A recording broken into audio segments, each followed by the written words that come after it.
Yes! Come on, kids. We're back. Oh, it's hot. It's a hot one today. Hey, Courtney Tillichy. Yes. What's up, family? Oh my God. I'm so excited for my guest today. Let me put his name in the comments so you guys know who exactly he is. Who's that saying Cuzzo? Who's that CB? Yes. Come on, kids. Welcome to the room. Y'all staying cool? Let me put some more volume up in here. Welcome to danniGeeLive, honey. It's Friday, the 13th. Oh my God, I just realized. It's all good. How y'all feeling? Oh, hey, David, cousin. We gotta get up the next time I'm home in Philly. Yes. Or maybe you can come to New York. Yes. Come on, kids. How you guys feeling? I hope you're staying cool. Yes. Hey, Terrell Rogers. We throw some pictures up of my guests while I'm carrying on. Yes. Ew. Okay. Hey, Addison. You drinking your water in this heat? Ew. This is my guest today, Mr. Paris Toon of Mother's Favorite Child. Come on, kids.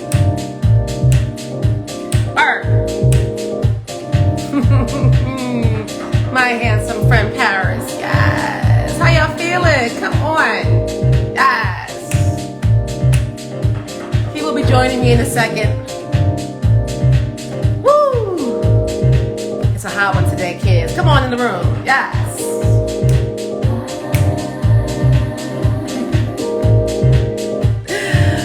Woo! Got my fan. Got my Kimberly Nicole fan. Yes. Kimberly Nicole. It's all music today. It's all music today. Come on, kids. Yes.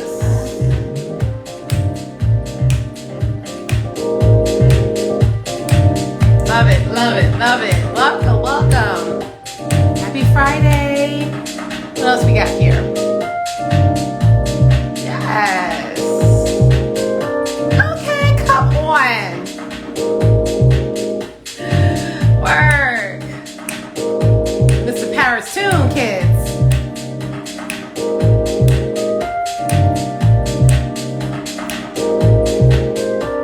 Yes. How you guys feeling? It's a warm one today. I know. Out here in the East Coast. Ew. Yes. Oh, Tanya's blogs. Hold on one second. Tanya TA. Gorgeous Tanya. Yes. Come on. Come on, Paris. Hey. What's up, Space Buddha? Space player extraordinaire. Yes. Welcome, welcome, welcome. Thank you guys for joining me today. Yes. Awesome. Let me turn this down a little bit until my guest gets on. So I hope you guys are having an amazing day, an amazing week, all of the above. It is Friday, and I am really excited for my guest today because I've known this brother for almost 2 decades. Yeah, I think, almost 2 decades. He is a multi-instrumentalist, a composer, producer, has worked with many people in the industry and is just super prolific. And so I'm really excited to catch up with him today. We actually have not spoken in a few years, so we'll see how it goes. But yeah, what a day. So just to update you all on me, first of all, I hope you're well. It is hot as the bejesus in New York today. I just looked at my temperature reading. It is 95 degrees, which is insane. And so, yesterday, I'm just, drink your water, stay safe, stay cool, stay indoors, whatever you need to do. I mean, we're already dealing with variants and things, but now this heat wave. And actually yesterday, I really kind of had a little scary moment with this heat. dizziness, little blurry vision. So it is real. You know, it is real out here in this heat. And I was just home working, and just the temperature and sweating and everything else, it was a lot. So with that being said, what else is going on that I can tell you about? So I'm sure a lot of you who know that I work with Summer Stage know that we have updated our protocols to all vaccinated in the audience, and vaccination and testing requirements for our artists as well. And so we're just doing what we can to, you know, keep everyone safe who come into our venue. And some pushback, of course, naturally. But for the most part, the response has been very positive and encouraging. And we just hope that, you know, people still come out. And if for whatever reason you are not able to make it out to the venue, then for whatever your reasons are, know that we are live streaming still all of our concerts. And yeah, so you'll be able to watch safely from afar or come and enjoy in person. So I'm just waiting now for my guest Paris Toon to join me. I might need to send him a note to let him know where to go, because, you know, apparently he's never done a live, but we'll see. All right, I'm going to send him this, and hopefully he'll join me in a second. The other thing I want to make sure I mention is that this coming Monday, I will be on the Joyce's virtual platform on their YouTube and Facebook channels, Dancing Dialogues, I believe it's called. And the topic will be digital programming, and if, you know, it will continue, if it's here to stay, and how we will adapt going forward as we also stay in the going live. So it should be a great conversation moderated by myself on Monday at 6 p.m. live Eastern time. And my guests are from, thank you, Cordy, it's going to be great. And my guests range from, you know, modern dance to ballet. And I was invited by the Joyce, so I'm really excited. And thank you, Vernon Scott, for that invitation. And we will be discussing, you know, digital aspects and, you know, what they've discovered over this year and a half of working digitally and virtually, and the challenges of that. And so, yeah, so I am just waiting for my guest. I hope he hasn't gotten cold feet. And yeah, so Monday's guest, I'll be speaking with several guests, including Amy Hall Garner. Hey, team from the Joyce. I was just mentioning my show that I'm doing virtually with your theater on Monday. Yes, Dina Andolini. So yes, my guests will include Amy Hall Garner, Annabella Ochoa, Larry Kagwin from Kagwin and Company, Michael Truznovec, I believe I'm saying that correctly, God forbid, from formerly of Paul Taylor, a former leading longtime dancer with Paul Taylor, and who actually, he also has a festival coming up in Asbury. It's the, I think it's the 4th year, the Asbury Park Dance Festival, coming up next month, September 25th. So just trying to spread the love and get awareness out there for all this amazing dance that is happening. And I am really, really hoping that my guest Paris joins us soon. But let's see. If anyone wants to jump in the meantime, feel free to send me a request and I will bring you in to talk about whatever you want to talk about. So it's Friday. I'm freestyling it right now, and all good, because, you know, that's what we do. So let's see if I have any other things I can share in the meantime. Oh, and of course, you guys, I want to step away from Paris for a second and go over to my girl, Tatiana Melendez of Complexions Contemporary Ballet. How gorgeous is he? So, Tatiana is I think 3 or 4 year member of the company now, and the company will be back at the Joyce in November, starting on November 16th, live and in person at the Joyce Theater in Chelsea, New York. And she is a glorious, glorious dancer. I mean, you can see it right here. But it's not just about her beauty and her obvious flexibility. This girl is really talented. This woman is really talented, and the emotion just exudes from her off the stage into your hearts. So please buy a ticket if you can. The tickets are on sale now at the Joyce website. and come support the company. I will be there. I freelance with them as a consultant, and I'll be there every single show in the lobby, helping them out with the box office and everything else. So I really hope to see you guys at the theater in November. Okay, so I'm going to jump out of here. Oh, I think I have a request to join the screen. Okay, who is this? Let's see. Oh, okay. Well, we wait for Paris. Let's see. Yes. Hey, Clarkson. Hey, Jill. Yes. Who's coming in the screen? Are you coming in? Who just sent me a request? Oh, I see a white screen. Hello. There What's up? I can't see you. Hello. What's up? How are you? Tell people who you are and where you are. I'm Rodney A. Brown. I'm alive. I'm on Earth. Well, hey, Rodney A. Brown. How are you?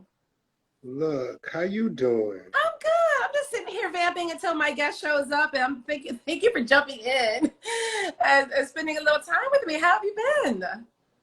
Look, it's been a challenge. I don't want to turn it into a Black dance story with Charmaine, but It's okay. Tell me what you're working on. What's going on? What's the challenge? look, I'm doing something now called In Shelter or Shelter In. It's about my lived experience. I'm currently street homeless. Oh. Yeah. I've been in the shelter since like 2016. But anyway, it's been a lot of challenges. And so I decided to look at Jawale's work as a way of finding sort of a way through what was happening. But then as I looked at Jawale's work, I think I saw Ailey do it in 2017. They just restaged it. I recognized that Vespers was in it too. And I'm like, oh, because I can't make it through this without some kind of spiritual practice, some prayer, that visitation of the angel that Dove talks about. And so I'm just like, and then there's another work called Children of the Passage, made by Donald McHale and Ronald K. Brown. And it's just about history. And I've been working on putting all of those things together as sort of a documentary poetics project, and also just trying to make it through. Well, thank you for sharing that. And I'm really sorry to hear about your challenges and what you've been going through. And I did get your message, and I'm sorry that I didn't put the information together. Oh yeah, let's make some work. Let's do something. Yeah. But absolutely. So if you guys don't understand the work he's referencing by Jawale Willow-Zoller is a work called Shelter that I had the great supreme honor of dancing with the Ailey Company. We were the original cast for the Ailey Company back in, I believe it was 1993. And wow, it was made in the 80s, I think. It was in the 80s on her own company, absolutely. And Jawale created the work. She had moved to New York, and you know, she was disturbed, of course, moving here by the homelessness and everything else. And at one point, she felt herself getting just used to it and found herself stepping over people and had to catch herself up. And that's what she was like, I cannot be that person too. So she created this wonderful work. It was all women. And we subsequently danced it. And then there was a male cast as well. For sure. And, I think, it was while I was still in the company, they did the male cast. And so I've always wanted to see a cast with men and women, because that's the truth. There are homeless families. I mean, like, together on these streets, which is, whew. So I looked at it and I was like, okay, so if this is the outside, if this is right, I walked past a man the other day, and someone, I stepped over them on the street. If this is like a part of the outside, then Shelter In really looks at what's happening on the inside of the system, which is a completely different kind of animal. It's having freedom and then also no freedom. It's really a strange situation, but to put all of those things together was an important fact. Families, young people, children, single people, everyone. It's all of us. Like the poet says, you know, I see me in them. Yes. And so that's it. Well, you know, I mean, I know we're still waiting for Paris, but you know, please reach out to me again when my brain's a little clearer. I definitely I would love to bring you back on for the full time, so we can listen to what you're working on and what the progress is and how we can help you. I mean, and thank you for Look, sharing that with us. That's so personal, and I know it's probably not easy to talk about, but I it is not, but it appreciate is you. real. It's real, and there are people out there who I think um, need to know that y- you you can make a decision to live your life the way that you need to. Mm, And that's part of the issue that I'm running in with the shelter. It's not the shelter system isn't culturally competent. The mm, system, right? And mm-hmm. so that's a whole nother issue, talking about system delivery and how clients receive services from social service systems. But that's not, that's not shelter. That's in shelter, I think. Yeah. So I thank you for your time today. Absolutely, brother. And please stay in touch with me, and let's set up a time where we can actually, so I can prepare and bring you I on understand. to fully flesh out and talk to you and let me know how we can support. So that way I can link whatever you're working on and to my pages. I appreciate your Oh, time. absolutely. God bless you, and I'll talk to you really soon. Send me another All message. right. All Okay. right. Be easy. Bye. I'm still on. Peace. Yes. Wow. There we go. Yes. So we are sitting here and we are waiting for. Are you able to find the X out? I think. Let's see. I don't think I'm able to. I think I can do it. Okay. Yeah, so we are waiting for my special guest today, and thank you, brother, for coming on with that. And I appreciate him sharing his truth with us, and that's what this is about: sharing truths and good and not so easy truths. So, hey, people. So I'm not sure where my guest is today. Hey, Jody Hill, another musician. I don't know if you're still watching, but if you are, I want to come in and talk to me. Send a request. I'm sending prayers to Paris Toon. I hope he's okay. I'm going to try to send him another message, let him know where we are. Maybe he's not going to the right page. I don't know what's happening, but hopefully he'll come in soon. This is what happens when we're live, but it's okay. Let's see. Who else is watching? Who else did I bring up in here? Let me see. Courtney Taylor Key. Courtney Taylor Key, you still watching with your gorgeous self? I'm going to send you a request. Let's see if she'll pick up. Anyway, so I was saying, it's hot here. Things are happening here. I'm still with Summer Stage. We're changing protocols. So if you're planning on coming to a show, please check our website for all the updates on protocols and what needs to happen now. And, a lot of these venues are going vaccine only. All the Broadway houses are going vaccine only. And I know we're outdoors, but our shows get pretty packed. And, from up to down, we just want to make sure everyone stays safe and, and have a good time and not have to worry about, getting any kind of, Delta or anything else in our venue. So that's what's happening. And yes, there you are. Paris Toon, I see you. Okay. So now that I see him in the room, oh, it's okay, Courtney. I see you're not able to join. So now that I see my guest is in the room, and I will send him a request as soon as possible. Let me read you guys his bio because it's an impressive, amazing bio. Paris, send me a request if you can. So my guest, Paris Toon, is the award-winning lyricist, producer, and musical enigma behind Brooklyn-born jazz soul collective Mother's Favorite Child. He's an extraordinary composer and producer who never seems to stray for a moment from his forward-driven vision of success in the music world. Paris started out as a hip-hop producer and has done jazz, soul production, and remix work for many different projects during his career. His influences range from Rakim and Stevie Wonder to Sly Stone, Prince, and John Lennon.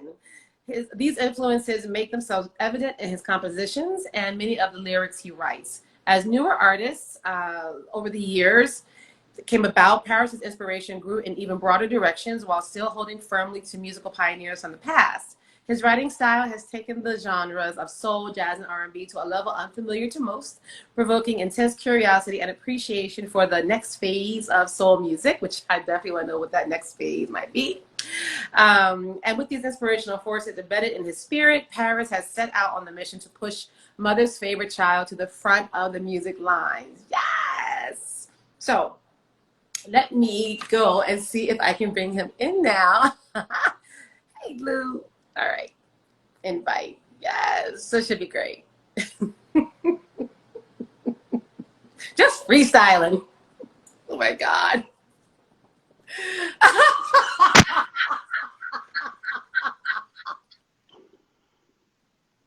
Can you see me now? I can see you now. What's up, brother man? What's going on? First I'm of just sitting all, here talking about things, carrying on. How you are know, you? Were you having trouble getting on? I'm in the mountains. Oh, okay. So I was trying to get on, and then I had to shut the stupid phone off.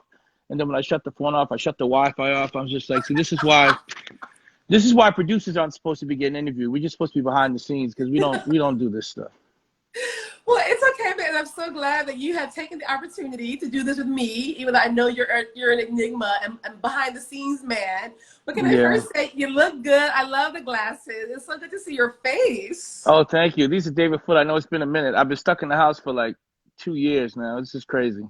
Oh my goodness. So how are you? Okay, so guys, this is a little bit of context. I have not seen Paris Toon in person since Oh boy. it's been Uh, some years. years, I mean, we years. first met on the scene, I think Yep. through Jessica Care Moore, right? Absolutely. Yeah. Right, That's okay, right. right. So I had just started my baby band, Sugar Bush, Sugar and I Bush. and prior to that, I had been singing backgrounds and getting my, I guess, feet wet in the New York music scene with Greg Tate's Burnt Sugar. Well, before that, it was Medusa Oblongata, Hmm. now Burnt Sugar. But also with the divine, award-winning rock star poet, Jessica Care Moore, who was part of that whole motley crew of people that I met after I stopped dancing and moved back to New York. And so out there singing backgrounds, Jessica Care Moore, I meet her dear friend, Paris Toon. And were you living in New York at the time? Yeah, I was living in New York, and then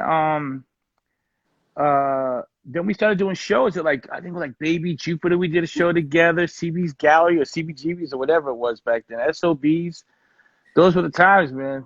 Those were Those some were the good times. times. My Those were goodness, really good times. they really were. They We were really, all, really I mean, at were. least I was broke as hell, not making any money, but having the best time just being out creating this new landscape for myself. Because you guys have been, working on music and doing music forever, but Yeah, coming from this concert dance world and then saying, you know what? I'm going to explore this other side of myself. I'm not going to give up performing. I know I can sing. I know I can write. So why not give it a shot? And I've said this before. You guys just welcomed me into your unit, your musical unit, and the rest is the rest. So anyway, it's so good to see you. So I before know it. the backstory on you, just where are you and how have you been holding up? I'm in Arizona. I've been here since 2003, 2004, somewhere a long time. Mm-hmm. I'm one of the people that helped it go from red to purple, I guess, in Yeah. this state. But I've been here, and for the since COVID, I've just been writing and recording, and then now I'm ready to go. But I think they're gonna shut it down again. I don't see how they're gonna keep it open, personally. Yeah. I mean, so have you guys, where in Arizona are you? I'm far north, so it's like about 30 minutes from Phoenix. Okay. So we're further north Scottsdale, like further than North Mm, Scottsdale. yeah. We're concerned about that too, although I feel like, I don't know what the vaccination rate is like for Arizona. However, Oh, we're creeping up in New York. New York is doing okay. We're a dense city, so of course we're going to get cases and breakthrough cases and all of that. However, we're forging forward. The theaters are trying to open up again next month. Broadway houses, all the clubs and venues here now are doing vaccine only. Summer State, I was saying before you got on, we just announced yesterday all vaccinated, even though we're outdoors. And, mixed feelings about it. I get it. I do. But we are considered an enclosed venue simply because we do have a perimeter, Right, right, and yeah.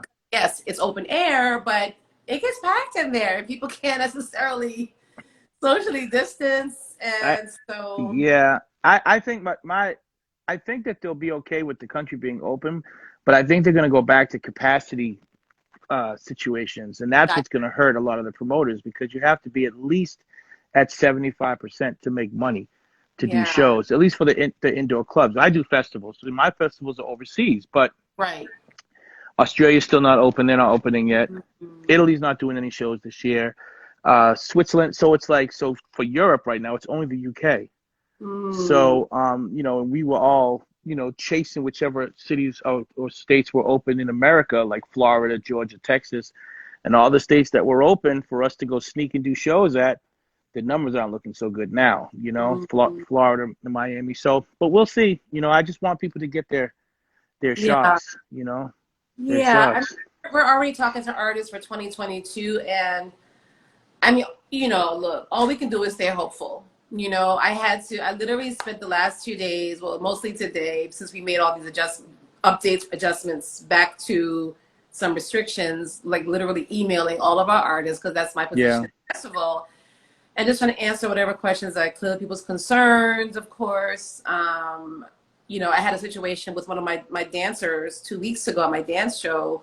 One of the dancers tested positive for COVID and wasn't able to perform, sadly. I mean, she's fine, but it's a tricky time, and but everybody in your family's good. They've been good. everybody's good, safe. I mean, it's like I said, it's just the freedom, like our freedom is definitely, you start to change how you think about things, how you Mhm. prioritize things, and I mean, but for me, I mean, honestly, like I love the fact that when we had the 6 feet away and people could, because I don't like people anyway as it is. I don't, be around people. So in the airports and flying, it was wonderful. It was like there was people were all up on you and all that. You know what I mean?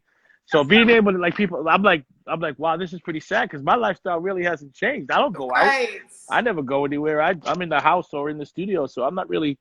So I'm just like, but then when it's just like you can't do anything, it's just like if you want, Yeah. then you're like, oh man, Yeah. So, but Yeah.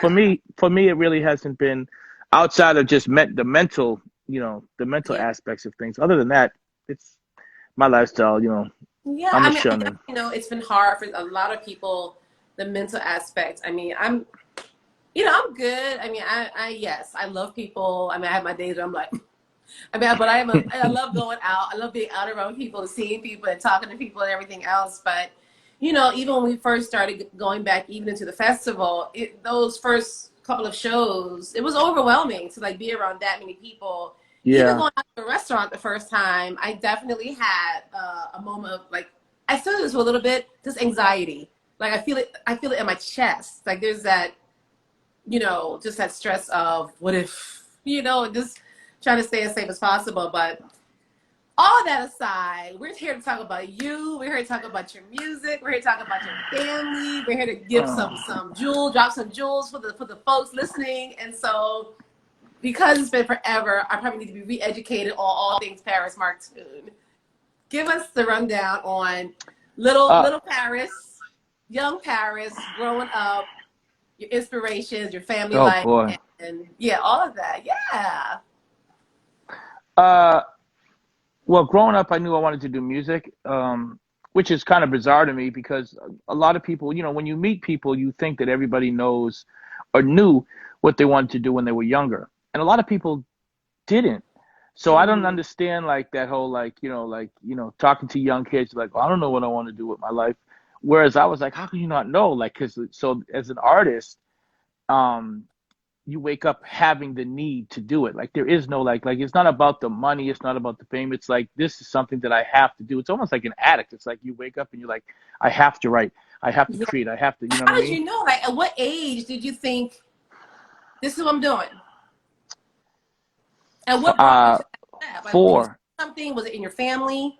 It was four. I was 4 years old when the first time, and it was like, I mean, as far as I can remember, Yeah. um, the radio was on, and there was certain things that made me feel a certain way. And it sounds so weird, but when I heard Proud Mary for the first time, I don't know, it was the Ike Turner's voice in the beginning, and then how it sped up, and then it just hit. It was like it did something inside of me, like I could feel it. And then I remember hearing Carole King's song and James Taylor, because living with my mom growing up, she was listening to like James Taylor and Zeppelin and stuff like that. And then I go to my dad's on the weekends, and he was listening to Motown. And so I had all this different music in my head, but it was always like something musically that. So that's the first time I remember something sonically making me feel a certain way, and it was Proud Mary, and just like 70s music. And then as I got older, I didn't really understand the difference between black music or white music. I was just listening to music as a whole, and then having all those different inspirational things happening. You then merge into this pot of whatever it is, the gumbo that I had. Like growing up, I was listening to I liked Kiss, you know what I mean? And then all of a sudden it was all about Michael Jackson and Prince, you know what I mean? So that was kind of like, that was my upbringing inspiration. And then, when girls came into the picture, they all liked Prince and El DeBarge and all that. And Lightskin was it at that point, you know what I mean? So it was like, Lightskin had a moment. For a quick moment. It was quick, but it was during my high school years, so it worked out for me. It helped me get some confidence, that's for sure. And then hip hop happened, and then I never looked back after that. It was then neo soul. So when I had met you, I had stopped being a ghost producer, watching people make millions of dollars with my beats without being able to get any credit. And then it was neo soul. It was Omar, Omar from the UK. Omar. I heard Omar, and I started producing hip hop immediately. Really? Immediately. Wait. So you're telling me that you were doing hip hop beats and this and that. You heard Omar was like, that's it. I'm done with that. Not only was I doing hip hop beats, I was like, songs were on the charts with hip hop, and I had moved to New York to produce hip hop. So like that was like my thing. Like people were coming to Boston to buy my beats and have me produce records. So there were artists that are out there, that I produced. See, in hip hop, you can't tell if you wrote for anybody, and you can't tell that you are a ghost producer for certain songs. It's like this whole like secretive thing you're not supposed to speak on. So if you're a lyricist and you give lyrics to a rapper, you can't say that you did that. If you make beats, you can't say I made this beat if a different producer bought it from you. So it's like this, yeah. So when I went to do you have to sign something for that? No, this was the early 90s, and it was a different situation. There was no signing. No, this was like you will end up in the dumpster type shit. Oh no! Like, yeah, we're talking about 90s. Okay. Yeah. I mean, you have to remember. So I won't ask. Yeah, no, we're not going to speak on that. Let's just say you've definitely danced to some of the songs, but okay. But keeping it serious, back then, growing up, who could afford studio time but street hustlers, right? So those are the people that backed us. Yeah. So they give you money, you make beats. If somebody comes in that they know from New York, and the people usually that they knew, it was because of their distributional services, right? And then that's how the hip hop got financed. Well, actually, that's how the music industry got financed. I mean, just put it on hip hop, just period. That's how it was made. So then I was a friend of mine. I actually was going to Berkeley School of Music for a semester in summer in the mentor program.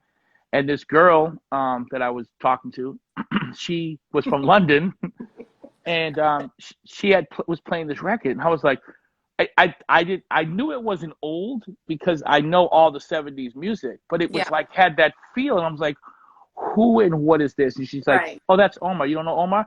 I said, no, I don't know Omar. And then she started playing records, and then I heard the record For Pleasure, and that was it. That was it. Like I was like, I was like, oh. It, right? Well, because what it did was, one, I realized what I wanted to do musically, and then I realized that I wasn't even close to being able to do that kind of music.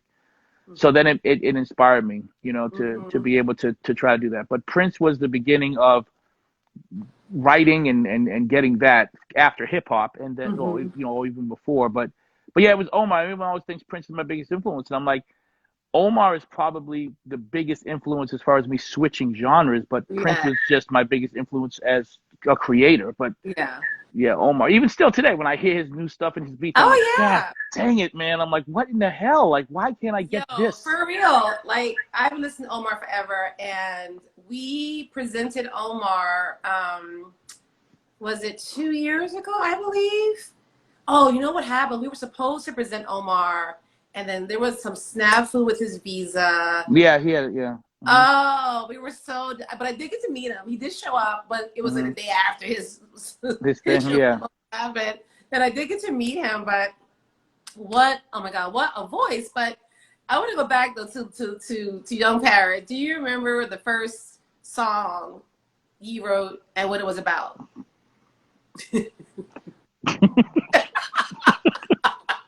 Uh-oh.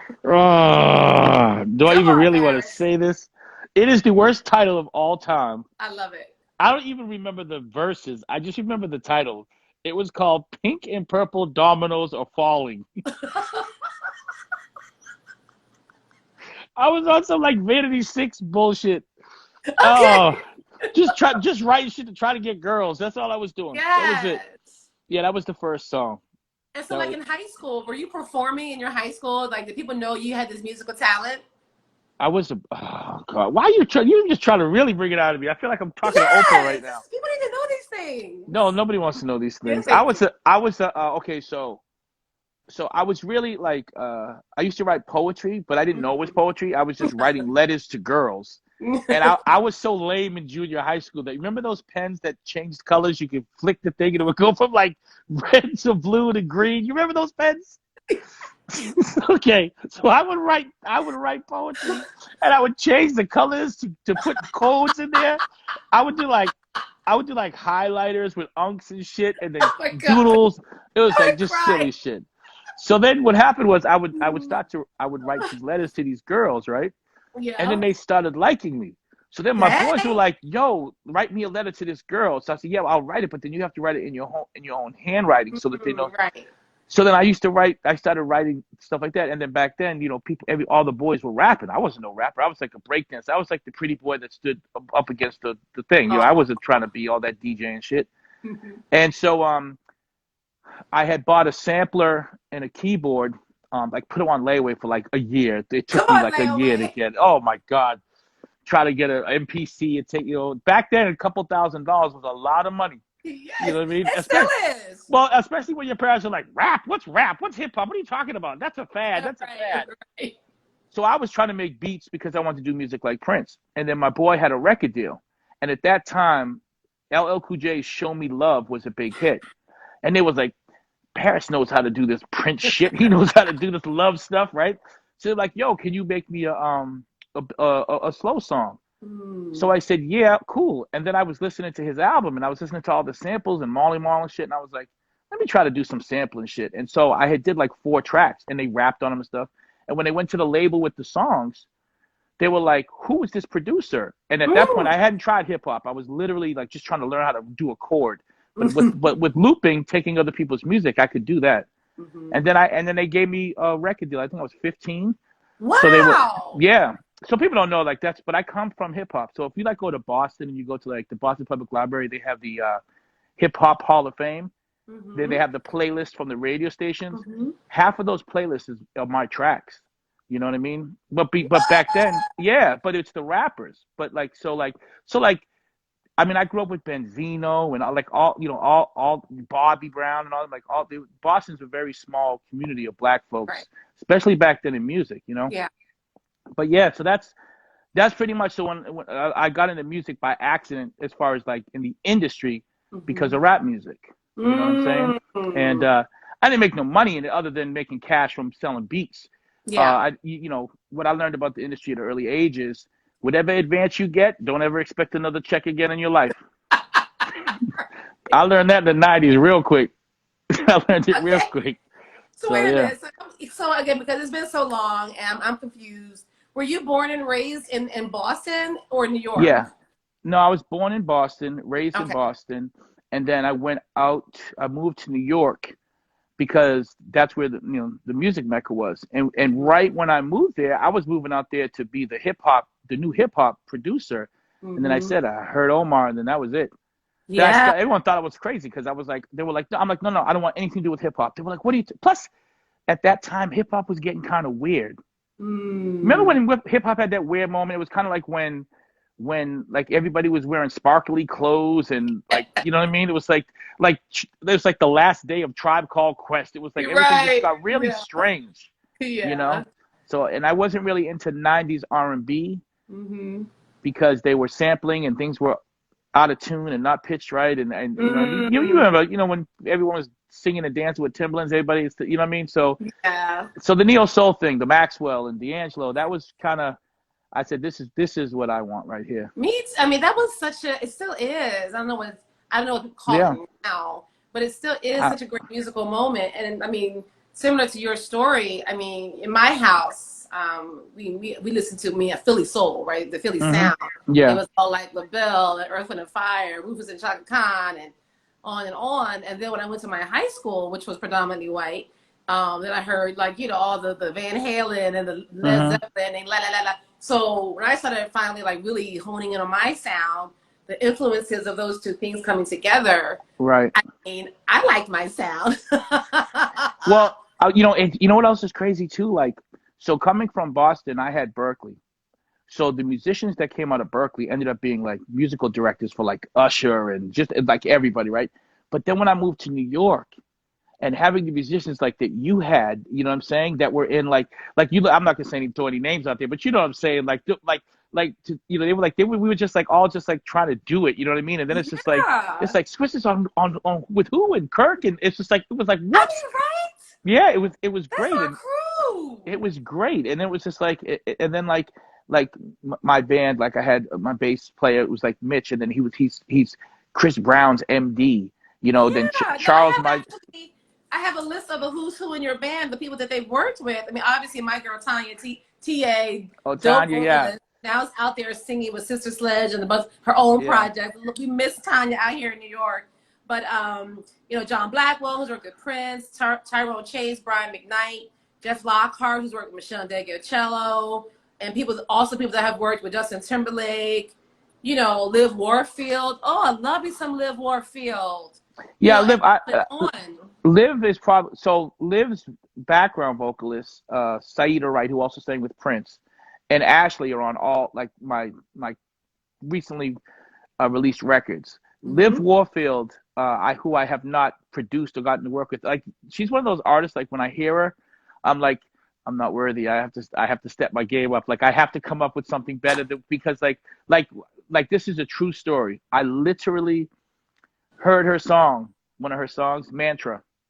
And when I heard it, I literally said, I'm not releasing this next record. And everyone laughed at me. I said, no. I said, the arrangement on this, just one song, is better than the arrangement on my whole album. So I pulled back my album from hearing the one song that her and Ryan did. And I was just like, but that's what it's about. But I haven't. You mean Ryan Waters? Yes, because Ryan Waters produces right, her. who plays the Sade, right? Yes, yeah. You know Ryan Waters. Woo! Yes, absolutely. Well, I knew Ryan back in New York when he was doing all that stuff too. So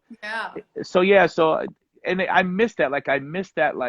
Like that competitive, brotherly sisterhood, like just all that, like to where you go, uh-oh, wait a minute, hold on a second, I gotta step my game up, like the little, you know what I mean? And it hasn't been there for a minute, because of how music has changed for us. It's kind of like get a MacBook and now you're a rap star, you know what I mean? It's like there's the inspirational aspect. Like we weren't looking for millions of dollars. Luckily, I'm blessed that I may have been able to do okay, but we were doing it for the art form. Yeah. And but that competition thing where it's sort of like not in record sales and not in ticket sales, but that's out there, and that's marketing machines that people have. Right. If they're able to have that. But even just like that organic, competitive, like seeing somebody on the scene, you're like, damn. And even for me, straddling both worlds of dance and music, I go to these dance conferences, like case in point, before the shutdown last January, I was in Philly for the Black Dance Conference. And so it's all these heavy hitter dance companies on one program. And so it's like one after the other. Or even 2 weeks ago, I did a show at Central Park by one dance event, but it was a multi-artist bill, and you see, you know, everybody looking like, oh, I'm gonna call my A game, and I love that. Love it, right? Absolutely, It's love not it. nasty. It's like, oh God, you know. Right, right. Oh, I miss that. You're right. You're absolutely right. Well, and I think also like because what we were doing was new in the moment, right? Mm-hmm. So it was like everything was just so open. We didn't know what we were doing. It was kind of Yeah. like, this is what we feel. Let's go ahead and do it, because there wasn't really like a locked in genre. There wasn't enough artists. And even like you know, back when we were doing music, if you sounded like somebody else, you were whack. Like they were like, Right. get the fuck out of here, right? Now Right. today it's like, my name is Little, and it's like this 30 something little, like it's like, what do you? And they're all doing the same beats, and it's like, oh no, this is what it is. Whereas like, can you imagine somebody trying to come off sounding like Rakim? They would, or Big Daddy. They'd Right. be like, get the fuck, like, get out of here. Yeah. What was that video that came out the other, like 2 weeks ago? It was a T-Pain, and he It was was like, T-Pain. Yeah, he was good. Yeah, he's 100% right though. It's like we have that already. Enough is yeah. enough, you know. But we said the That's same what shit I to him. love when I hear music, and I listen to a lot of old music. It's not a lot of new music that I have, but I like to be able to recognize who the artist is, and I'd be like, is that? Well, maybe not. But like, you know, Whitney, or just, I mean, this is old, but like even Lettucey, like I can recognize Lettucey's voice like that, like, oh yes, you know, and it's the Right. same with, you know, with even arrangements and music styles. And so, you know, like even with today's artists, if you want to share, like who are you listening to today that has got your ear? Oh boy, that must sound like an old man hater. Oh, Who am I listening today? Well, Liv Warfield for sure. yeah. There's one. But as far as a new artist, um,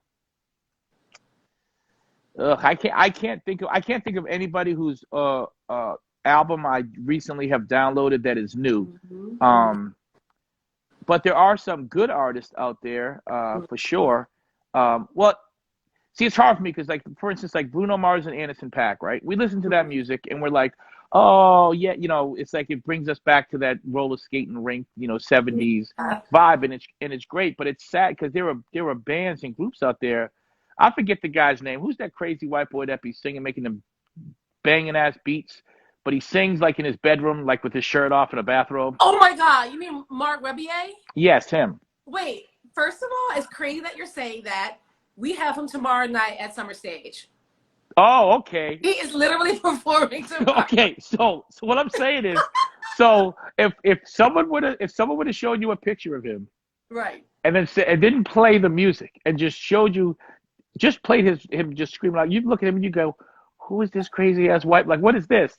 Right. And then when you hear his music, Yeah. you're like, oh no, he's an artist. Like Oh, he's like a real I deal. like I hear his music, I'm like, all this extra shit he's doing is just over the top. Like Yeah. his music is phenomenal. Like Well, it's you know like, what's so interesting? I was looking up video on him because I'm thinking to myself, all right, I didn't know who he really was until this year. right, And I'm thinking to myself, all right, why do people like this guy? And right, but what I instead of watching his kooky videos, because they are kooky, right? yeah, I just went to interviews with him just talking, and he was talking like I came to New York, I was studying to be an actor. That really wasn't panning out, but I do like writing music, and I just started making these goofy videos, and they sort of caught fire. I'm like, all right, well, I'll keep making them. People seem to like them, so and he kind of came off embarrassed that they even became popular. You know, right, right. I can appreciate that, but he does recognize that they caught fire. He's gonna ride that wave. Hmm.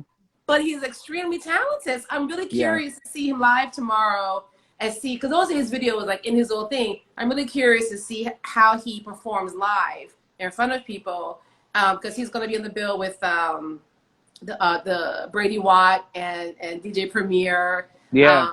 Adeline is opening. It's going to be a great show. It's going to be a great show. I like Adeline. Yeah, she's amazing, and she's so Yeah, beautiful. Ooh, yeah. I that's a don't. girl. She's my girl. I've learned to no longer compliment women on their beauty after I give them a compliment about their music, because Oh.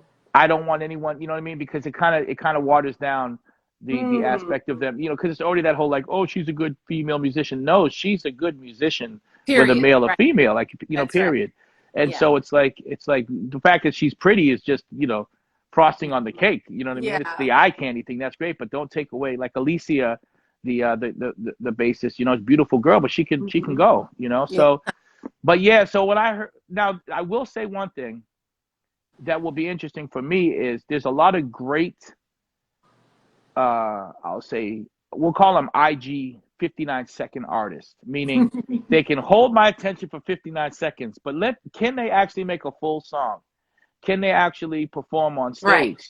So when you have like certain people that are doing all the harmony parts, you know what I mean? It's like, okay, that's incredible for 59 seconds, but you can't do a whole song with like 20-part harmonies and hold the audience, you know what I mean? Yeah. So it'll be interesting to see, because most of the artists that I know on Instagram that have like a couple 100,000 followers, they'll call me for work. So it's like, okay, so the followers is not turning into dollar signs necessarily. You know what I mean? So if I only have 15,000 or 30,000 followers and someone has, you know, almost 300,000 followers, why are they calling me for work? It should be the other way around, right? So there's definitely, and I'm old school, so this whole social media thing is you know how that is. And I was always behind the scenes, so doing social media is like, it's like, oh my goodness gracious, you know. Well, But I love it too, because you know I'm a performer, and this is my way of performing. Even though we're talking real life here, but you know I love being in front of people, and I love feeling like I'm affecting some kind of happiness and change. You know? Yeah, but see, that's genuinely in you, right? Yeah. So like people probably don't know this if they don't know you personally, but when the camera's off, you're still the same person. You're still this. That's true. Thanks for right? saying that. No, but it's the truth. True. It is the truth. Now there are some people that we all know in the industry that you turn the camera off, they're the devil, right? You're like, oh my God, you know what I'm saying? You're like, who is that? You know what I mean? You be wanting to meet people. Oh my, you know, you be wanting to meet these people that you're like, oh, I could probably, and then you meet them, and you're like, oh, they're like, that's the greatest actress of all time, because that is a horrible human being, you know? Yeah, but I'm old school too, because like, I mean, I love one of my favorite artists as well as those we just mentioned, besides Lettucey, people like that, like Brittany Howard, from Alabama. Stop. Stop. Just see, now you talk about, just stop. Just stop. Like, just stop. Yeah, just don't even. Just you know, it's like you just can't like this. Okay, so I guess that's the thing. So when you say who were some artists you like, you know what I'm saying? Like there's just ones you don't even think to speak of, right? Like when people say, you know, everyone talks about singers. I'm like, y'all keep talking about singers. I'll say one name and everybody just shuts up. Lisa Fisher, right? But we, yeah, you see what I mean? Right. But we don't be bringing her name. We don't be bringing her name up like that. But the reality is, you say Lisa Fisher, the conversation is over. It's like over. It's like who else you gonna throw there? Aretha? Like who? What are you gonna say? You're gonna say, oh well, I kind of, you know. I just saw her 2 weeks ago. Oh well, her first show back in New York at the Blue Note, and when I tell you, just sobbing. Roberta Flack showed up to pay her tribute, and she broke into "Killing Me Softly." I'm like, come on. Yeah, exactly. But that's what it's like. That is the epitome of that level you try to, you know. It's like you can't attain. Like, you know what I'm saying? You're not going to get there. But it's like the fact that there is a there that you go, oh, it'll keep you going. You know what I mean? But when I see Lisa Fisher or hear Lisa Fisher, it doesn't matter. I'm just like, and then to see how she is as a person, and how she's like, fuck all this fame. Like, I'm here I'm gonna put on some sweatpants. I'm gonna come to the studio. I'm gonna be, y'all can come in here with all your bling on with the $30,000 guitar, and my voice is gonna outshine everything in this room. Yeah, absolutely. You know? But even to your point, music, I'm the same way with dance. You know, like you just said, with the social media, all these kids, and I love them, all these kids with these IG accounts, hundreds of thousands of followers, with their legs stretched behind their yahoos and all this and that. But it's like, but if I buy a ticket to see you at, you know, Lincoln Center or City Center, wherever, are you gonna make my hair stand over the back of my neck? Are you gonna make me cry, laugh, smile, whatever? That's what I want. Well, turn yourself into oblivion. You know, 50,000 pirouettes. I can never turn, so I'm jealous. But can you tell me a story? Right. Well, and sadly, part of it is, I remember Babyface. I think it was '94. You know how you have your lyrics. Remember back in the day with vinyl or CD, which you'd have the lyrics, and then it would say the chorus, and you'd have right. I remember I was reading Babyface's lyrics or something, and instead of it saying chorus, it said the hook. And it made me write a song called Fuck You and Your Hook. because I thought like, oh, what's happening now is that they're not making every aspect of the song important. Mm-hmm. You're calling it the hook, like this is the part that has to be the most important. Right. And I think that what ends up happening is it's kind of like the sound bites. You know what I mean? It's kind of like the news thing. Our art has become nothing but sound bites of, or Oh, news that's flash. interesting. Yeah. And it's kind of like it's not a matter of doing fluff, but there still has to be a body there to beginning, middle, and end to tell a story. That's why, like, when I hear some of these songs and I hear like, I literally hear the chorus done like 4 times before the verse. And then the verse is like 8 bars, and then they go right back into the chorus, and the chorus is like worse than Dr. Seuss words. It's like, wow, this is what we've come to. But then you hear a Liv Warfield song, you're like, thank God, and then you see Lisa Fisher, and you're like, okay, it's still here. It's just a matter of the industry is not going to hand this to us like they used to. We're going to have to go find it. Yeah. There's a guy, I don't know his name. I think it's Peter or Chris or something. He's out of Houston. He's a dancer. Because believe it or not, I watch dancing as much as I listen to music, because when I was a kid, I was a break dancer. So when you talk about was I into music, I was a break dancer. And so there, when I go and I watch people dance, I'm like, and they're like, well, why are you so bitchy about dancing? I'm like, y'all don't understand what I've seen. My dad owned a hair salon, and them gay guys took me out to the gay club in the 90s when they were doing deep house music. Yes. And when I went to Australia, I saw this girl, and I hadn't seen footwork, like 90s house footwork, like the real deal. Not people just taking a few of the steps, like the real deal. And now I'm starting to see, like, in Africa, because I travel out, so like the South Africans doing this Afro house, and they're like they're doing the Chicago house footsteps, and they're like doing it, but adding their new stuff today, and I'm like, oh my God, like this is amazing. So when you see like, when you watch a break dancer do something and you go, what? You know what I mean? That's as inspirational as me hearing somebody like do something incredible on guitar or bass, I want to hear that. Yeah. Yeah, because it's all art. Yeah. See, exactly. It's all art, So, was I wrong in saying, I mean, you play several instruments, right? Am I crazy? You're crazy. I play enough to make a mess, and then I have my musicians play what it's supposed to sound like. But you're mostly self-taught? Yeah, I never took any lessons or anything, It's just all ear. I don't know music theory, I don't consider myself a musician. Like people put titles on you, right? So they'll say Paris is a producer, he's a this, he's a that. I'm a lyricist, and because I didn't have a band when I was growing up, I started to work with drum machines, or you know what I mean? And then as I became more popular and people started to like my music, it got enhanced by their musicianship. So I'm just the one that comes up with the ideas. Similar to you, where you write and you come up with the ideas, and then everybody else makes you look like the genius, right? That's kind of what I do. Yeah, right. Pretty much what I do. When you're in the studio, like for instance, I know you recently worked with Cece Peniston, that diva. She just called me today. She called me. She's like, Paris. Really? Yeah, she's like, Paris, are you behind me? I'm like, not unless you're in my bed. What do you mean? Where you at? She's like, I'm driving. I'm like, no. I'm like, that's not me behind you. So somebody must have had my car or something. I don't know. So one of the pleasures of my role at Summer Stage is that I get to assist with the music program, and so I get to go out and host the shows and meet the artists, do the contracts, whatever. And I got to meet Cece 2 years ago. We did a show with her in Staten Island, and just a sweetheart. She did a bang-up show. It was hot as hell that weekend, but she was great, professional down. But like when you're doing work with her, and are you influencing the artists in any way? Like when you're in the studio, you're behind the knobs. Are you telling them things that you might want to hear, or they could try differently? Like, are you that involved?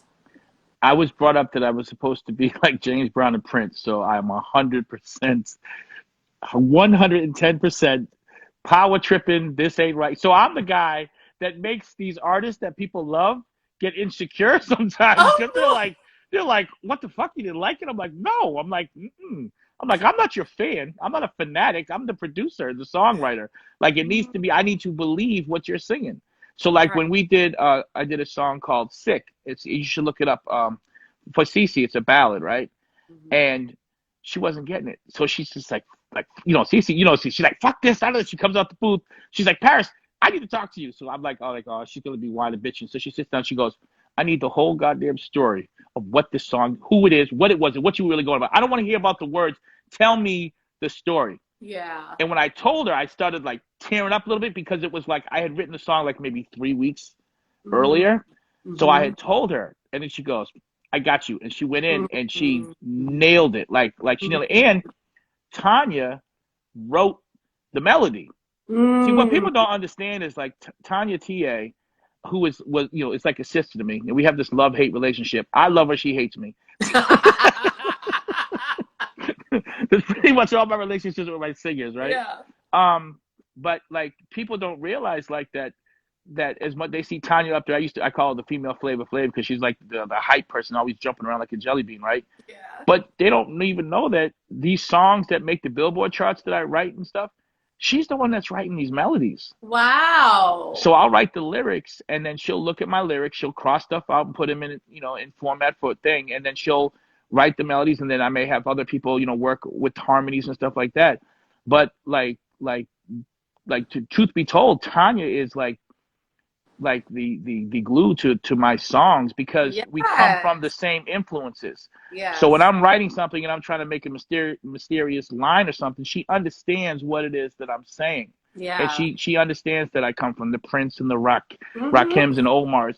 So she knows how to lay that down, even though it's not commercially viable for the industry. For me, artistically, she gets it, and she knows me, so she knows. Oh, she's so amazing. I remember first time seeing her, and mind you, Tanya's maybe 5'4", maybe if that, yeah, probably if that, she was like 110 pounds. And this was a petite, gorgeous thing, and blew the roof off the house. Let me tell y'all, you would not even know that voice would come out of that petite body, and just killing it. And so glad to see that she's out with you guys and touring with.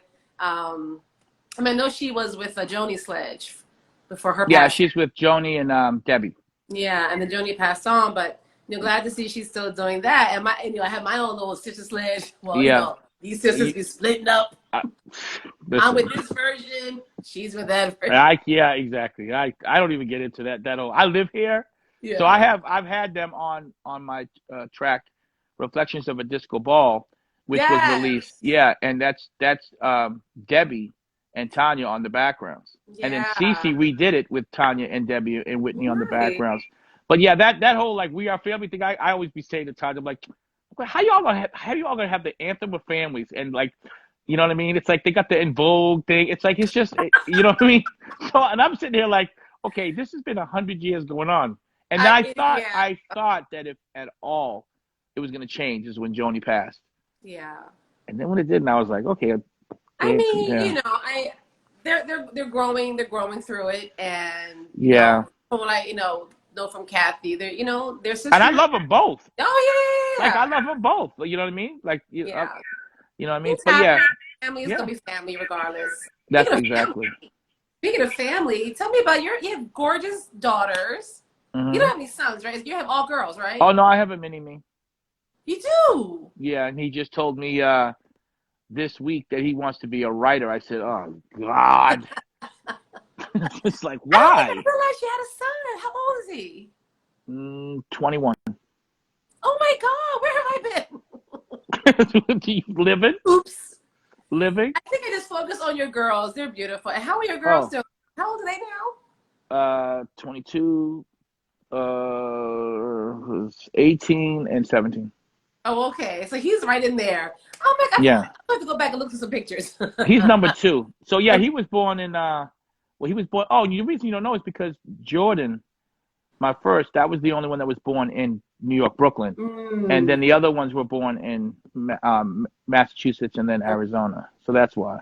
Do any of them sing or dance?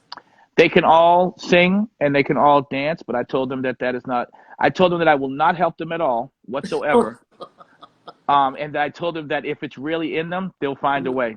But it's not something that's just like, you know what I mean? If you want to make a hobby of it, that's fine. If you want to make a profession of it, I highly suggest, not to. But I told them that if it's going to happen, there's nothing I can do to stop it. But no, one of my daughters is in Hawaii being a gypsy. She's just living the life every day at the beach. And then my other daughter is a basketball star. And then my That I youngest, remember. Yeah. yeah, my youngest daughter is she wants to be a chef. Mm. She says she wants to be. I told her before a chef, you have to be a cook. I said just because you learn how to use the stove, don't mean you a chef. You Well, know you what I gotta mean? start somewhere, right? She has I aspirations. know, I know. Give a nigga a rope, they want to be a cowboy. You must be a tough dad. Are you a tough Um, dad? You uh, have high expectations, you know. absolutely, absolutely. I tell them. You know, people say shoot for the stars, so at least you'll land in the sky. I tell people look for that fourth dimension. Fuck the stars in the sky. I said it's that fourth dimension you want to go to. That's the one that's Right. gonna really set you. But yeah, no, they would tell you that I'm well, because I was a single dad, so Yeah. I didn't have that like. It wasn't like I didn't know how to be. So I brought my kids up like my parents brought me up, and my Mm-hmm. parents brought me up totally different based on the circumstances that I was living in, Mm-hmm. being black and white, whereas my Yeah. kids live in the suburbs. So the stuff that I was concerned about, worrying about, I didn't have to, because they didn't Mm-hmm. have those. They didn't have that stuff. Mm-hmm. You know, they didn't have crack growing up. Like you know what I mean? Like they didn't. You know what I mean? They didn't have that. But what they have, I don't want it. This social media thing, my goodness. Yeah, honestly, as much as I'm on social media and I've been on social media a long time now, but I've luckily not had to wade through a lot of negativity. Surprisingly, I've had one or two, three, four things here and there. People try to come at me sideways, and I just block. I don't get into the back and forth and the arguments, and I try not to be too controversial. I speak my piece and I keep it moving. Because Oh for me, yeah. social media is entertainment for the most part, and just putting out positivity. At least I try to, and also supporting others. Like, I know I have a lot of followers, so I like to share other people's projects and, just Yeah. keep it friendly. Leave Yeah. open to other people. I mean, I'm glad they didn't have it when I was younger because I Yeah. definitely would have had more kids for sure. For sure. You know what I mean? I'm like, do you understand? We had to we had to fight. There was like 100 of us fighting for the prettiest girl in the mall. You guys, I'm like, it's just like they're giving you locations to where all the pretty girls are. And the boys don't even care. They're playing video games. They can care less. Yeah, So right. I look and I say, I worry about things based on how I grew up. And then I look at how they're growing up and I'm like, the things that were in my life aren't even a thought to them. Yeah. And then I Yeah. think when stuff is thrown at you so young, so fast, by the time you jump that hurdle, you don't care about it anymore. Yeah. You know, Yeah. so but I raised him right enough. Like my daughter said, I had a talk with her, and she was talking about how she's been going on dates, and she was talking about she tells guys, I don't pay when I'm on a date. If you don't open the door for me, you won't get a second date. So these are all things I Okay. told my daughters. But then I had to tell her, I said, well, Jordan, what are you giving to these guys? Because they're going to expect them. She goes, I'm giving them my time. And I Oh. said, well, listen, but listen, their time is worth just as much as your time because time is the only thing that you can't get back and it's the most valued thing. Mhm. I said, you can't be a gold digger. You can't. She's like, I'm not a gold digger, but I said, so what are you gonna do if you meet a nice? I said, what are you gonna do if you meet a nice guy and he Yeah. just can't afford to take you out? You know what she said to me? Well, then he's not ready to date a woman like me. Oh. I said, oh my God. I said, Oh boy.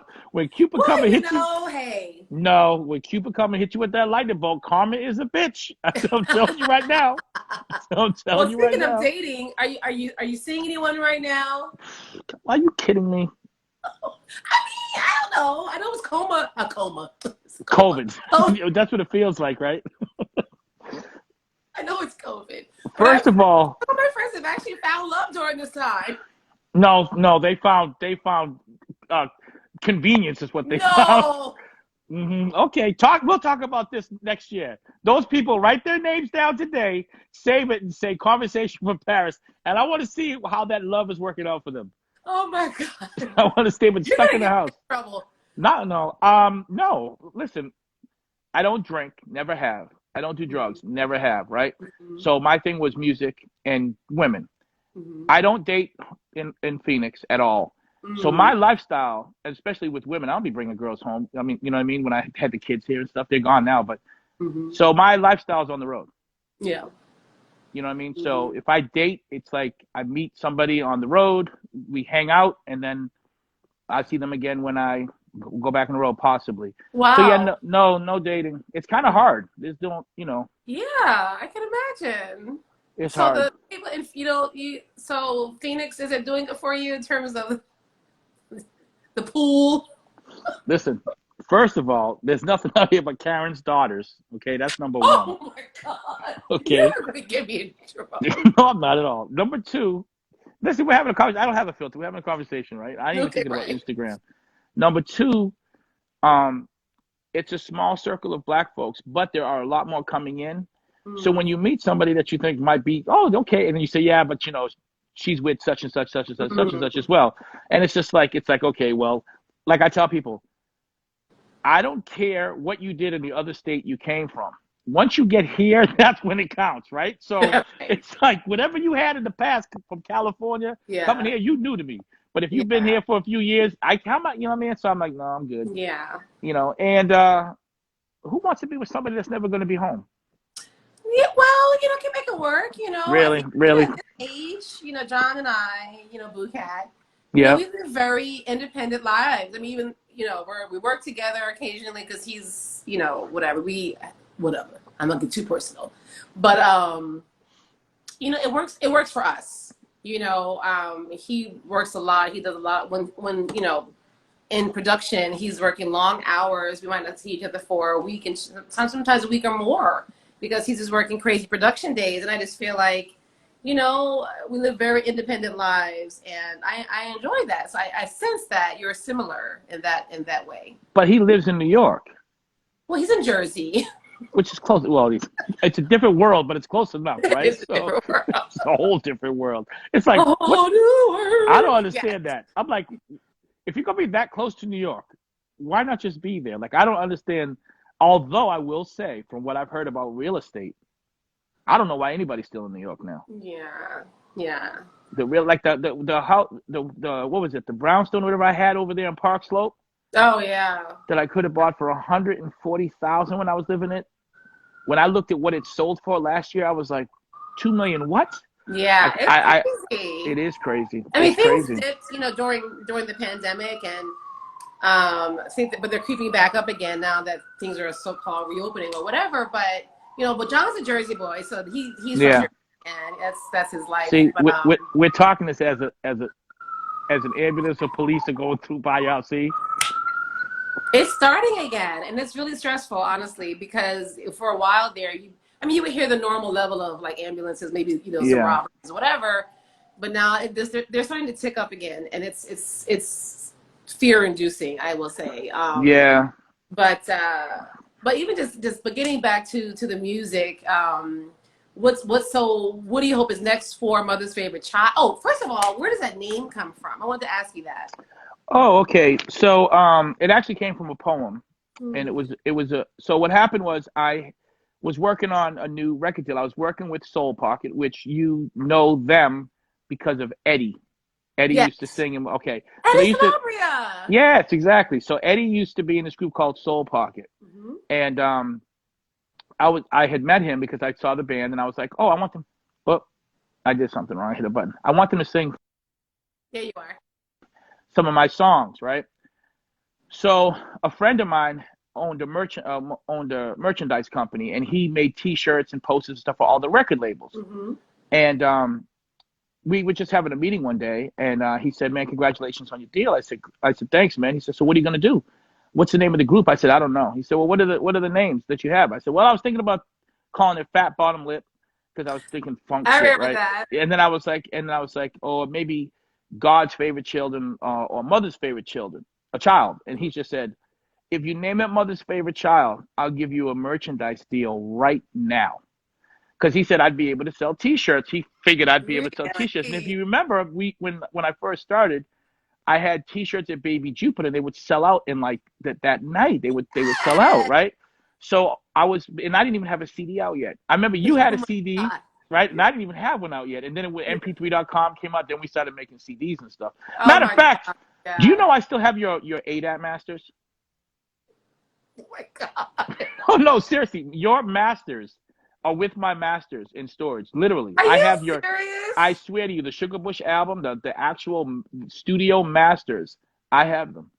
Wow. Yeah, That's I literally. crazy. Yeah, so I don't know if you were looking for them. I don't know if you were wondering where the hell they were, but well, you should. They should at least be in Pro Tools for you, right? So Well, yeah, that's nice to know they're with somebody great. Because I have them. you also designed, remember my little logo with the flower? No, don't. Okay. No, just relax. Yeah, you funny. I did. I forgot about that. Yeah, my But sugar I bush. love the name. I love the name. Yeah, Yeah. you'd be too humble too because your group and you were the shit. Like you had that like that Tina Turner energy, and you were just like you're like guys. You were like, and it was so funny because you were like. I remember you were nervous, like you were first nervous, like, am I gonna be able to do this? Are people gonna like what I do? Da, da, da. You know, and I'm like, you'll be fine, you'll be fine. And then and I remember somebody came to see, it was Mother's Favorite Child, I think Sharif Simmons, you, I don't think Jessica, I think Jessica came just to watch or whatever.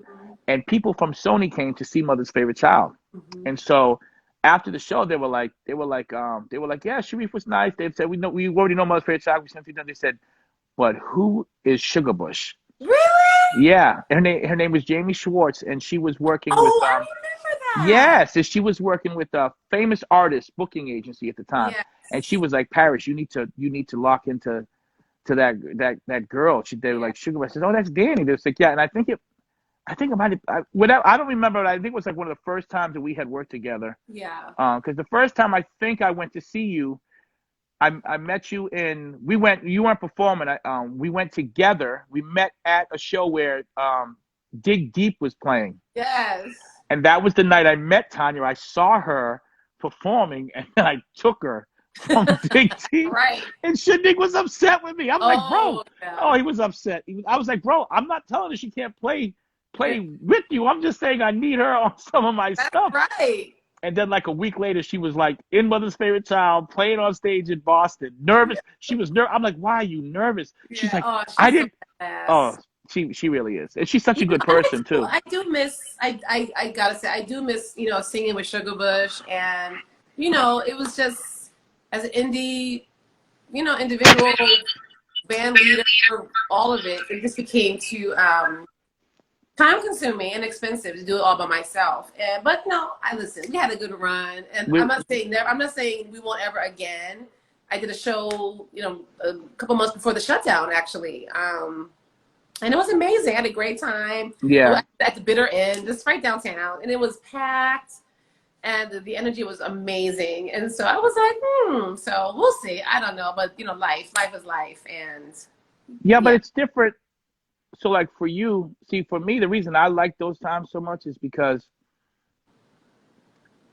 we hadn't made it yet. Like it wasn't like we were making a living doing it. We were doing it truly for the love of it. You know what I'm saying? Yeah. And now it's like when I have a show, I'm like, gotta make the donuts. You know what I mean? It's like I gotta get it. I mean, I love Yeah. it, but it's like back then it was like I mean, do you remember people starting to get upset because we were charging at the door? Like, you know what I mean? Like, it's like we felt good because people were willing to pay $5 to come see us when we started, right? We're like, oh my God, how many people came to see us? You know what I mean? Then it was like we do like the bag it in, and then the next thing you know, we're like, shit, we gotta do SOBs. I remember the first time doing SOBs, or the second time. No, it was the first time.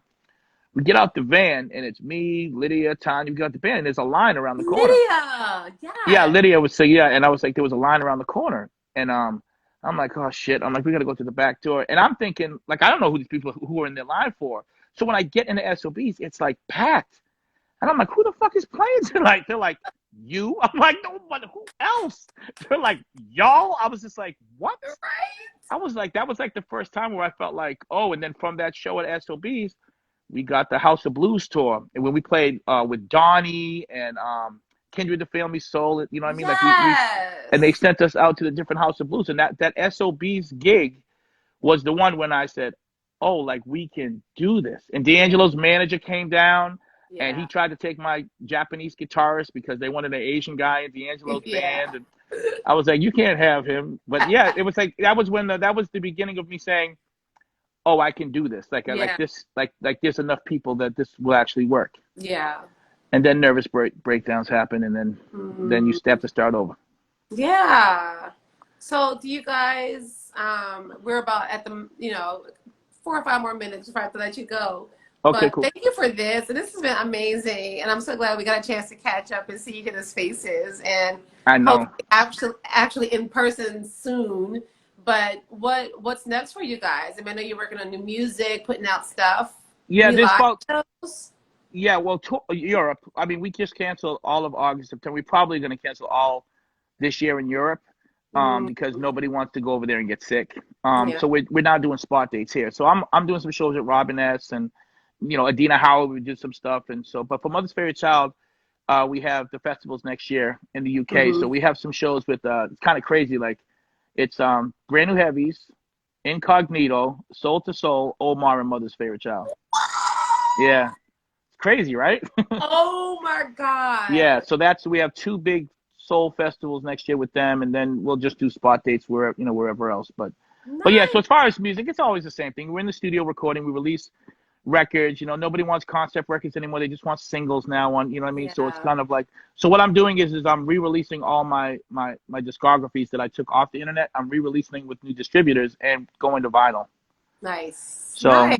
but yeah, so we'll be on tour, and as we normally are. So next year we should be straight, and this year we'll just do spot dates and continue to be in the studio.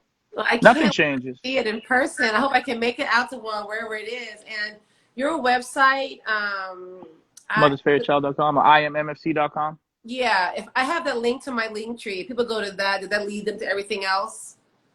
I'm sure. Okay, I don't care nothing about none of that stuff. You know what I mean? Like nothing at all. Forget well, about we'll start there. yeah. Which that yeah. If you find me, I'm somewhere. Just type in Mother's Favorite Yes. Child, it'll pop up. But yeah, Oh, Paris, this was awesome. I'm so glad you it's did so good this, seeing you. especially knowing that how much you hate social media. Oh my God, you have no idea. You have no idea. Oh man, well, talking to you just makes all those early 2000 memories come back, and us just running the streets and Laughing. the smell This of those yeah, clubs. all that. I can Looking, smell it. Like I I mean, can it smell the don't clubs. it just smelled like beer and sweat and anxiety. Yep. Remember you going into the? We used to go into those secondhand shops to find the craziest clothes we could find, and people used to be like, "What are you doing? Why?" Like, and now it's like those jackets that you got for like $20 are like $1,500 Thank now. you. I'm like, Danny should have kept all her shit. And listen, you had the New York fro. Let's just be real. Did you Yeah. or did you not have the afro? You Yes. had you had the that. I'll never forget that picture, but it's still one of my favorites of you. Would you have like some weird half halter top thing on with Oh the yeah. light? Remember the light going through your hair? I love that photo. Thank you. I mean, I kind of felt like I was one of the first kind of doing that, with the bushy hair and You his were sugar bush. absolutely. Well, I don't know if And that is that what it meant. yeah. Oh, Okay. All okay. right. Quick story. Mm-hmm. When I was first starting my band, like you, I didn't have a name for the band, and I had just stopped dancing professionally. And the minute I stopped dancing with Ailey, I was like, I'm not perming my hair anymore. I'm sick of it. Frying my scalp. This is dumb. And so what resulted it was this, but I had to cut a lot of it out, so it was much shorter and bushier. And so Right. looking for a name for the band, I was also doing personal training for clients, switching from dance to fitness. And I was training this woman in Philly, actually, as she was getting ready for a ski trip. And she said to me, no, I said to her, where are you and your family going? And she said, Mount Sugarbush in Vermont. And I was Yeah. like, excuse me? So yes, I get the connotations, and I love that too, because Well, it is. well, I'm just saying. I wish that you would have told me that because when I worked on the logo back then, the flower represented something different than what you just said. It's okay. It's perfect because honestly, I love to play on words because Yeah, no, my for music sure. was very sexy and sexual at times. But even Hello. your album, The Bittersweet, I mean, you were playing on words Oh, back you then remember too. all of So that? Oh I my remember it all. Of God. course I do. I was a fan, and I like your glasses too. Those are nice Oh, thank glasses. you. I like the glasses. But Thank yeah, you. we're gonna definitely talk off camera one Yes, time so please. we can laugh and joke. Oh no, I just lost your volume. There you go. I don't know. Someone's calling me. I have Okay, it yeah, do not that's okay. disturb. It ain't working. That's But all all right, right. honey. Well, Well, thank you, and you know that you're the only person that I did an IG live for because I turned them down all during COVID. So Oh, I figured what the hell we could talk, and then you were like on IG live. I was like, you mean visually? I was like, don't nobody need to see my face for what? you do. You're so handsome. Oh, Anyway, whatever. I love you. Anyway, I'm so glad we love did you this. too. Love you too. And I'm Glad to so be back glad. in touch. I'm so glad you still talk with Jessica and all that. You know what I mean? Because it's Yeah. like that was kind of like our childhood. Like that was the beginning of growing up. You know what I mean? I Yeah, love she's it. doing her thing, man. She's doing Always, her always, thing. I'm so always. proud of her. And I'm gonna Yeah. see you at Summer Stage sooner or later, because you know most of my artists play it anyway when I'm on the road. You just Yes. missed it. You missed. I missed it that one time. Yes. If listen, I usually don't like to go to New York unless it's really warm, and that one I was just double booked. So, but Oh I will yeah. definitely hit you up and love you, miss you, and I'll make sure that when I'm in New York we're gonna hang out. Back at you, man. And Okay. I don't give a damn about this music. I just wanted to talk to you and say hey. That's all. Okay. Bye, Bye. Paris. Bye Love you. bye. Love you. Oh my goodness. All right. Do you know how to X out? Okay, there we go. Yay! Oh my God. That was Mr. Paris Mark Toon. Oh my gosh, such good memories of running around New York with him and just, you know, getting encouragement and as I, chase my rock and roll dreams and who knows what's to come. So anyway, thank you guys for always tuning in and watching. I'm going to keep these going. It's crazy Friday evening. It's hot as hell, as Putin. So please, please stay hydrated, stay safe out in these streets. Don't forget, one more last time, if you are coming to Summer Stage starting tomorrow, we are doing fully vaxxed. And love it or hate it, that's what we're doing. So be prepared for that if you're coming.